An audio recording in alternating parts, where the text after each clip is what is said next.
Hi everyone. Hungary, a country standing between the West and the East, was once dubbed the Iron Wall of Europe. For centuries, it served as the main line of defense against the influence of Islam brought by the Ottoman Caliphate. History records that thousands of Ottoman soldiers fell on the vast plains of Hungary. From that moment, an old grudge against Islam continued to be passed down through generations. Entering the 20th century, Hungary became one of the most outspoken European countries in rejecting the presence of Muslims. Its government erected barbed wire fences along the borders, refused Syrian refugees, and even broadcast propaganda on television portraying Islam as a threat to the nation. Budapest is not for mosques. Hungary is not for Islam. This was the slogan repeatedly shouted during mass demonstrations in the streets. Mosques were difficult to establish. Small Muslim communities lived under the shadow of discrimination. Muslim women wearing hijabs often received sharp, scrutinizing looks, as if they were foreigners in their own land.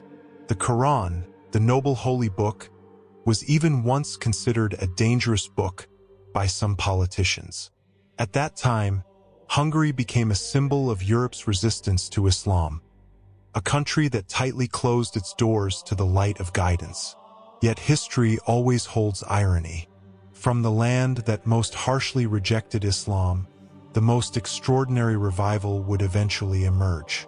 From a nation that once loudly rejected Islam, a new generation would rise, declaring the Sharia with full conviction. The darkness had grown thick, but it is often behind the darkest nights that the first light of dawn begins to appear.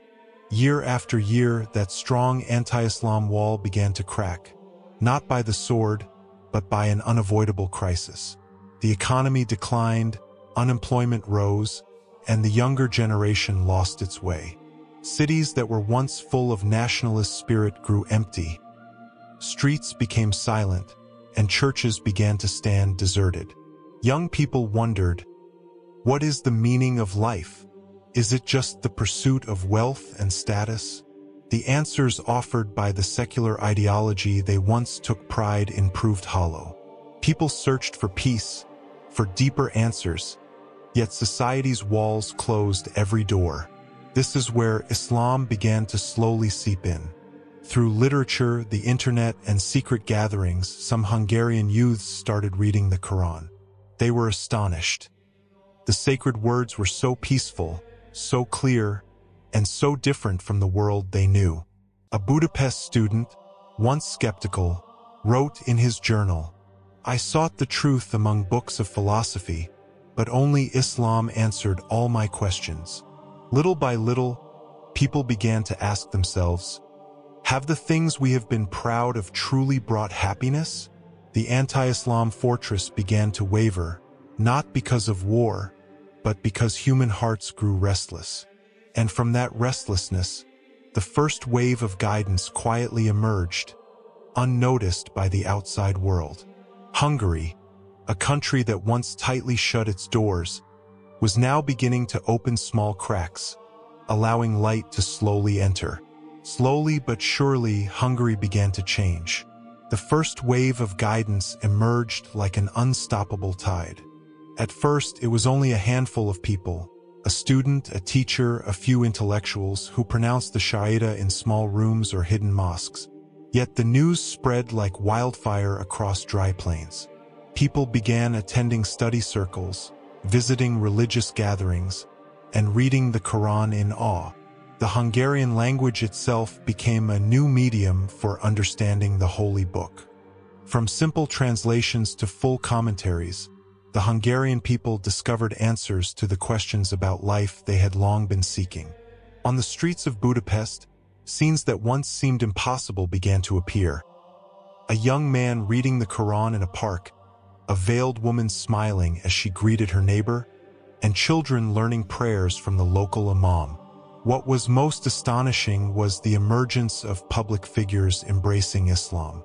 Renowned professors, artists, and formerly skeptical politicians now announced their faith with full conviction. They became role models, sources of inspiration, and catalysts for thousands of others. A young man in Budapest wrote on social media, "I was born in a country that rejected Islam, but now I have found peace in a faith once considered foreign." The wave of guidance grew ever larger, from hundreds to thousands, from thousands to tens of thousands. Hungary, a country that once tightly closed its doors, was now being filled with the light of faith. The call to prayer began to echo from small minarets. Mosques that were once hidden now overflowed with worshippers. The first wave of guidance could no longer be stopped. A new chapter in history was being written, and the world began to turn its gaze toward the heart of Europe in amazement. 2 decades after the first wave of guidance, Hungary experienced a transformation beyond imagination. From a small community, Hungarian Muslims had now become the majority. From 2% to over 50%, and eventually nearly 90% of the population embraced Islam. The major cities underwent a complete change. Once empty old churches were repurposed as mosques. The call to prayer echoed across Budapest, accompanying the daily lives of citizens now lived with serenity and conviction. Schools incorporated Islamic education into their curricula, and Eid al-Fitr and Eid al-Adha became national holidays. People who were once skeptical now expressed gratitude. A grandmother in Budapest said with a smile, "I was born in a country that rejected Islam, but now I see my grandchildren learning the Quran, and my heart is at peace. This is a miracle I never imagined."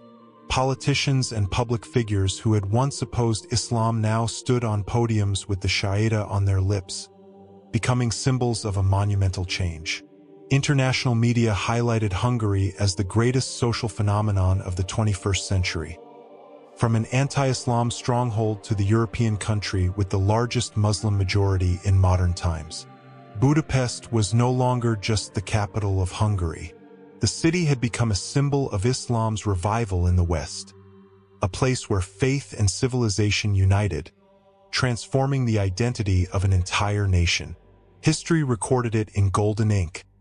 From an oppressed minority, Islam in Hungary grew into a force that brought peace, order, and light to the entire population. Now, Hungary stands before the world as an unimaginable phenomenon. From the country that most fiercely rejected Islam, it has become the oldest Muslim-majority nation in modern Europe, a symbol of a monumental revival of faith. Budapest, its heart, has transformed into a center of a new civilization. Majestic mosques rise along the banks of the Danube River. The call to prayer resonates, blending seamlessly with the rhythm of daily life. Schools, universities, and public institutions now instill Islamic values. Every corner of the city radiates the light of faith, as if earth and sky have united in a new harmony. The world watches in awe. Scientists, diplomats, and international media have hailed Hungary as the social miracle of the 21st century. From a nation that once rejected the light of guidance, a society has emerged that has found peace, truth, and purpose in Islam. Its people, once skeptical and restless, now live with serene hearts. A young man in Budapest wrote in his journal, "I was born in a land that rejected Islam, but now I am reborn in faith." Hungary is no longer just a country. It is a home for divine light. History records this transformation as proof of one thing: the truth cannot be stopped.